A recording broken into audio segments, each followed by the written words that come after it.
തൃശൂർ വാഹനാപകടത്തിൽ LDF സ്ഥാനാർത്ഥിക്ക് പരിക്കേറ്റു. കുഴൂർ ബ്ലോക്ക് ഡിവിഷൻ CPM സ്ഥാനാർത്ഥി തോമസ് പുളിക്കലിനാണ് പരിക്കേറ്റത്. സൂരജ് സജി തൃശൂരിൽ നിന്ന്. എങ്ങനെയാണ് അപകടം ഉണ്ടായത് സൂരജ്, പറയൂ.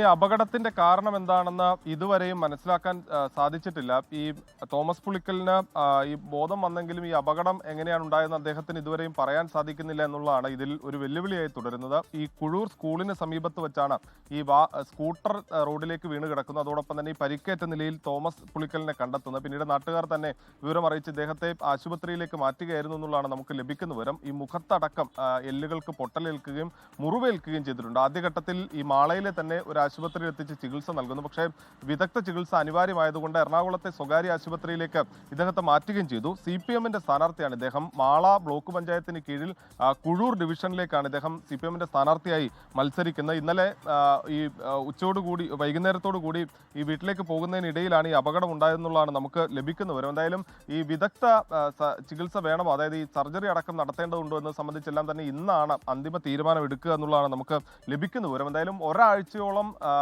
വിശ്രമം വേണം എന്നുള്ളതാണ് ആശുപത്രി അധികൃതർ നിർദ്ദേശിച്ചിരിക്കുന്നത്. പ്രത്യേകിച്ച് ഈ പ്രചാരണമൊക്കെ അതിന്റെ ഉച്ചസ്ഥായിയിൽ എത്തുന്നു. വളരെ ചുരുങ്ങിയ ദിവസം മാത്രമേ ഉള്ളൂ. അതിനിടയിലാണ് ഒരു അപകടം ഉണ്ടാകുന്നതും ആ അപകടം സ്ഥാനാർത്ഥിക്ക് വലിയ രീതിയിൽ വെല്ലുവിളിയായി മാറുന്നു. ലോകത്തെവിടെയായാലും ഏത് സമയത്തും 24 വാർത്തകളും ഓഗ്മെന്റഡ് റിയാലിറ്റി പാക്കേജുകളും എക്സ്പ്ലെയിനറുകളും വിശദമായി കാണാൻ ഞങ്ങളുടെ YouTube ചാനൽ നിങ്ങൾക്ക് സബ്സ്ക്രൈബ് ചെയ്യാം.